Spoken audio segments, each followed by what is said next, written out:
Time for a portfolio fire drill.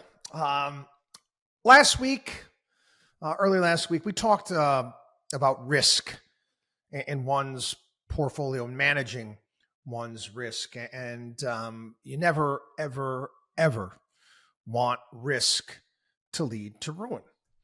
Over the Thanksgiving holiday, got to see a lot of friends and met a lot of new people, and everyone's picking Markowski's brain about this investment and that investment in crypto and a myriad of different things.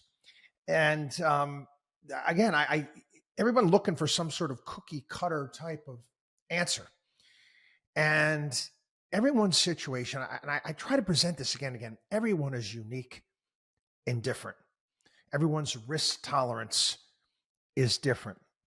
And I talked about the Taleb philosophy, the barbell idea, where you have, this is for people that are in retirement or getting close to retirement, where you have safe assets on both sides, and then you have in the middle some of the things you can speculate with. It was funny. Right before Thanksgiving, I did it was like Fox News Radio had me on to talk about this, and the usual question from an anchor, what is going to be great? Trump's coming in. What is going to be a great investment for 2025? Again, and I had to she gave me the opportunity to actually explain. It's different. And I gave the example. I said, what if you're young? You could be young and you want to put money away. But what if you're also at the same time saving money for a house? And you want to buy a house in a year and you're looking to add to that down payment? Should you should you take that money and put it into crypto? Should you put it into the stock market if you want to buy a house in a year? Or should you have it in cash and cash equivalents? You eliminate the effects of black swans and tail risk when you put time on your side. And that's what people they fail to get their arms around. There's so many different factors are involved in how you should construct a portfolio. That's why there's no two portfolios at Markowski Investments that look alike. 10 years ago, I described this as almost like a fire drill concept. And you remember back in school when you'd be sitting in class and all of a sudden, and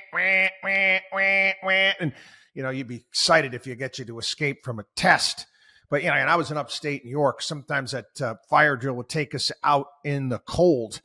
Again, I get it. I get it. Got to prepare the school in case the brick school building caught fire. Whatever. You need to do the same type of thing. Talk about a portfolio fire drill. What if something happens? Well, what if there is a market event, a political event that would send the stock market into a massive tailspin, like COVID? Now, again, the financial crisis wasn't a black swan because we saw it coming. Or it could be anything. Any sort of disconnect, something might happen, war, whatever it may be. Now, if that were to happen, I'll use myself as a guinea pig in this. If that were to happen to me, I don't care.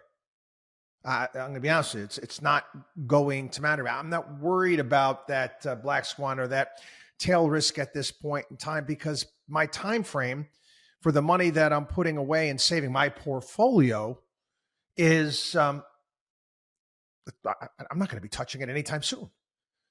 But do I have a portion of my funds in cash?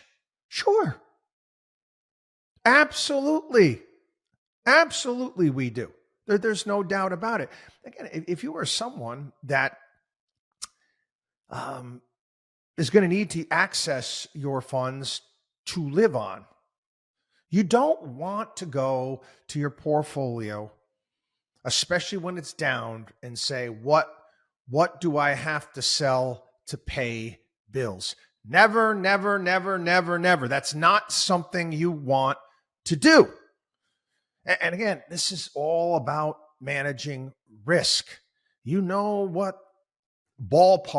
your bills are over the course of the month. You know what money you want to have discretion, the things you like to do. Don't you think that there should be a period of time where you have that dollar amount in cash and cash equivalents? You don't have to worry about those bills. Or you could take advantage. The markets go down. You might be able to reallocate and get some more things on the cheap, which is a great thing to do. Again, this is what a portfolio fire drill is all about. The thing that I see that many people do is they're like, well, I'm planning on retiring in a year or two, and I'm going to need to have access to that portfolio, and they're trying to make as much as possible up until that point in time. And I'm saying, whoa. You're getting close to that point in time. You have to start shifting assets into cash and cash equivalents. A good example of this, again, I'll use myself as a guinea pig. Since my kids have been born, I've been saving money for their college education. Okay, I got one down very, very shortly here as a senior in college. But I've got 3 kids in college all at the same time. None, not a dime of their college money is in stocks. Not a dime. Why? Well, guess what? I'm going to have access to that money. I'm going to have to pay bills over the next, 3.5 years now. My youngest one is a freshman. Something goes haywire. Okay, I don't want their college fund to be down in the dumps because the market for that period of time is. It's going to recover. It's going to turn around. But this is where time is important. Very important, people, when you're constructing portfolios. Again, you have to be honest about your situation, be honest about where you're at. And again, I get it. I want to make that little bit of extra money before I retire. Well, you know what? Conduct that portfolio fire drill and basically see what would happen if something bad, a black swan, something out of nowhere. WatchDog on wallstreet.com.